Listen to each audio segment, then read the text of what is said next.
अगला टॉपिक है दूसरे फॉर्म ऑफ न्यूट्रिशन का, हेटेरोट्रॉफिक न्यूट्रिशन। ठीक है, ये हम लोगों ने लास्ट ऑफलाइन क्लास में हम लोगों ने थोड़ा सा इंट्रो में कहा था कि दो टाइप्स का न्यूट्रिशन होता है। एक है ऑटोट्रॉपिक जिसमें सिर्फ प्लांट्स आता है, और दूसरा है हेटेरोट्रॉपिक। तो ऑटोट्रॉपिक में क्या था? ऑटोट्रॉपिक में ये था कि जो ऑर्गेनिज्म अपना खाना खुद बना सकता है उसको हम लोग ऑटोट्रॉपिक बोलते हैं, और अपना खाना खुद तो सिर्फ प्लांट्स बना सकता है, वो भी with the process of photosynthesis.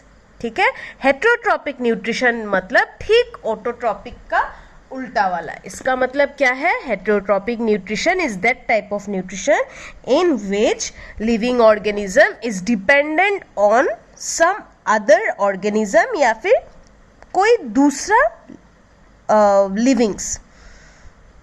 ठीक है, तो उस तरीके के न्यूट्रिशन को हम लोग क्या कहते हैं? हेटेरोट्रॉपिक न्यूट्रिशन कहते हैं। इसका मतलब the mode of nutrition in which one organism depends on other organism। हो सकता है कि वो प्लांट हो, अदर ऑर्गेनिज्म हो सकता है, वो एनिमल हो सकता है वो कोई इंसेक्ट हो, कुछ भी। ठीक है, अब जो ऑर्गेनिजम्स हेटेरोट्रॉपिक न्यूट्रिशन फॉलो करता है उसको हम लोग क्या बोलते हैं? हेटेरोट्रॉप्स बोलते हैं। उसको हम लोग क्या बोलते हैं? हेटेरोट्रॉप्स बोलते हैं। क्लियर? समझ में आइए पूरा? हेटेरोट्रॉपिक न्यूट्रिशन मतलब उस तरीके का न्यूट्रिशन जहां पे एक ऑर्गेनिज्म दूसरे ऑर्गेनिज्म के ऊपर डिपेंडेंट रहता है, और हेटेरोट्रॉप्स मतलब जो ऑर्गेनिज्म हेटेरोट्रॉपिक न्यूट्रिशन फॉलो करता है उस ऑर्गेनिज्म को हम लोग हेटेरोट्रॉप्स बोलते हैं। कई तरीके का हेटेरोट्रॉपिक न्यूट्रिशन होता है। अब हम लोग उसको थोड़ा सा, या फिर कई तरीके का हेटेरोट्रॉप्स आपको मिल जाएगा, अब हम लोग उसको थोड़ा सा ब्रॉडली पढ़ेंगे।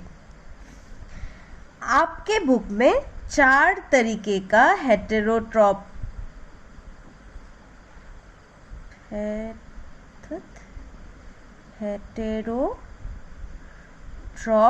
के बारे में डिस्कस किया गया है। 4 तरीके का। एक है, पहला वाला है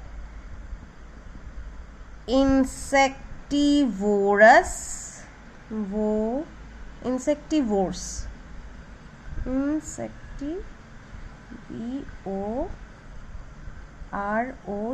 इंसेक्टिवोर्स। दूसरा है पैरासाइटिक,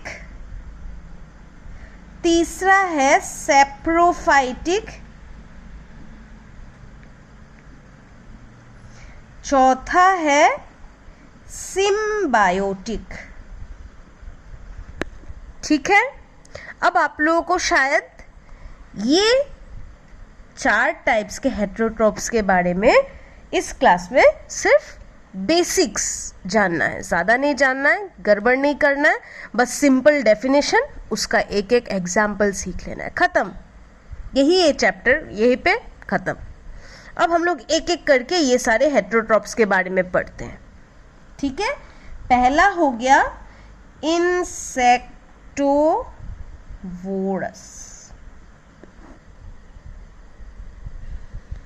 क्लियर?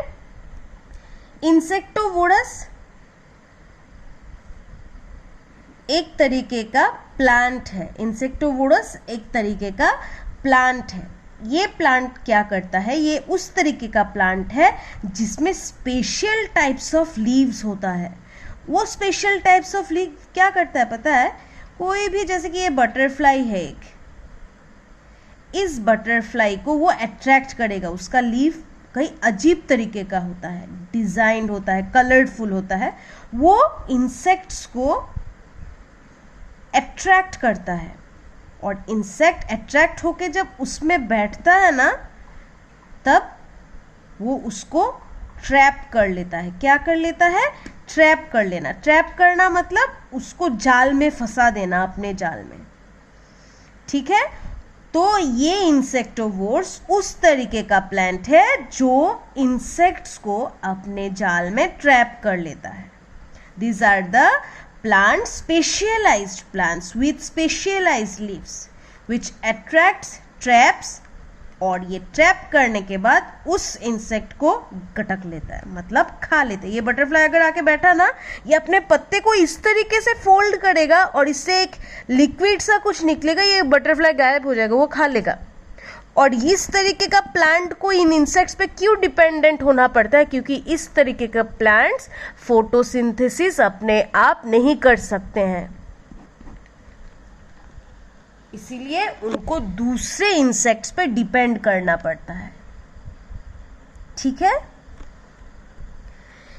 इन प्लांट्स में क्लोरोफिल है, पर इन प्लांट्स में नाइट्रोजन इन प्लांट्स को वाटर से नहीं मिलता.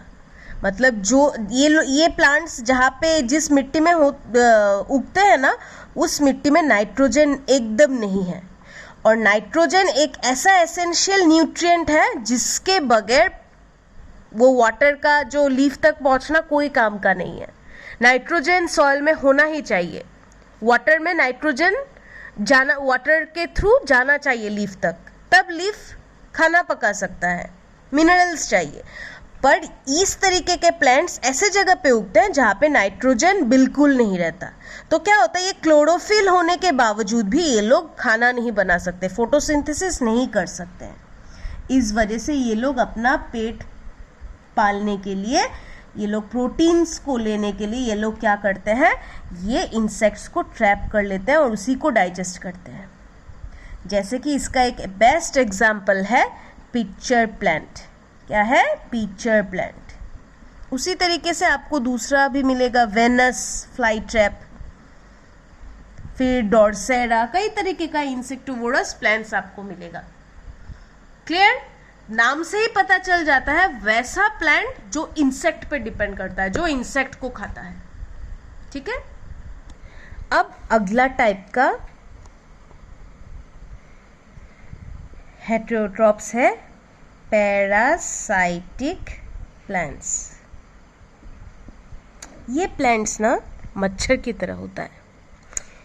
मच्छर भी इस तरीके के न्यूट्रिशन को फॉलो करता है. क्या होता है देखो, ये सपोज तुम्हारा मच्छर है, सॉरी मेरे ड्राइंग पे मत जाना, ठीक है. ये अपना पेट पालने के लिए ना ह्यूमंस या फिर एनिमल्स को हार्म करेगा. वो बैठेगा एनिमल्स के स्किन पे, ह्यूमंस बॉडी के स्किन पे, वहाँ से खून चूसेगा, उस जगह को स्वलन करेगा, ईचिंग करेगा. मतलब ह्यूमन को किसी तरीके से वो हेल्प नहीं करता, बट उसे अपना पेट पालना है, वही मतलब वो सेल्फिश है एकदम. तो इस तरीके के ऑर्गेनिज्म जो दूसरे को हार्म करके अपना पेट पालते हैं ना, उस तरीके के न्यूट्रिशन को पैरासाइटिक न्यूट्रिशन बोलते हैं. ठीक है. और ये क्या टॉपिक है? पैरासाइटिक प्लांट है. इसका मतलब इस तरीके का प्लांट भी होता है. ये जो पैरासाइटिक न्यूट्रिशन है, ये आपका हो गया मेन ऑर्गेनिज्म जो बंदा पैरासाइटिक न्यूट्रिशन फॉलो करता है. और वो जिस बॉडी को हार्म करता है और जिससे अपना खाना लेता है, उस बॉडी को हम लोग होस्ट बॉडी बोलते हैं. क्या बॉडी बोलते हैं? Host body. क्योंकि ये बुद्धू इंसान को पता भी नहीं चलता मच्छर कब बैठा और खून चूस गया, वो खून चूस के भाग गया. तो ये बॉडी जो है, ह्यूमन का बॉडी हो या एनिमल का बॉडी हो, ये होस्ट बॉडी है. ये बोलता है आओ बैठ जाओ, तो ये उसको अपना टेबल वेबल, खाने का टेबल पूरा सजा के देता है, मच्छर लेता है और फिर भाग जाता है. और कई मच्छर तो इतने बुरे भी होते हैं कि डेंगू, मलेरिया ये सब भी दे छोड़ के जाता है. तो इस तरीके के न्यूट्रिशन वाले को पैरासाइटिक न्यूट्रिशन बोलते हैं. और इस तरीके का प्लांट्स भी होता है, पैरासाइटिक प्लांट्स. आप लोगों ने बड़े बड़े पेड़ में क्रीपर्स देखा होगा कि येलो कलर का, उस येलो कलर के प्लांट का नाम डोडर है. क्या है? डोडर है. DODER, dodder plant. ये डोडर प्लांट क्या करता है पता है? इसको अपना खाना खुद नहीं बनाना है, मतलब ये आलस से भरा हुआ है, इसको अपना खाना बनाना नहीं आता। अब इसमें रूट्स होता है इस क्रीपर में, और ये रूट्स ये बड़े वाले प्लांट के अंदर वो घुसा देता है, पूरा पूरा डीप इनसाइड द बड़ा वाला प्लांट पूरा घुस जाता है। अब बड़ा वाला प्लांट जब खाना बनाने के लिए अपना पानी खाना सब इधर से उधर जाइलम फ्लोएम के थ्रू करता है ना, तब वो भी अपना खाना उसके बनाए हुए खाने से वो अपने आप को पाल लेता है। और इसके बदौलत उसको इतना भी नहीं अकल है कि बड़ा वाला ट्री मुझे खाना दे रहा है तो मुझे भी कुछ हेल्प करना चाहिए, नहीं, वो ये नहीं करेगा। वो क्या करेगा, अपना रूट इस तरीके से फैलाएगा कि बड़े वाले को पानी या फिर बड़े वाले को खाना मिलने से पहले वो चूस लेगा ज़्यादा से ज़्यादा, ताकि बड़ा वाला को ना मिले।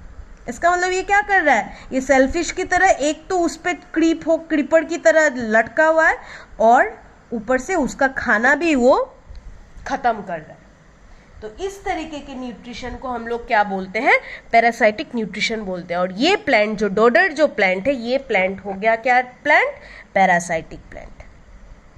आप लोग दूसरा भी एग्जाम्पल्स लिख सकते हो, ठीक है, जैसे कि मिस्क्लेटो एक नाम का प्लांट है, वो भी लिख सकते हो। तो इस तरीके का एग्जाम्पल्स आप लोग 2-3 सीख लेना बुक से। क्लियर?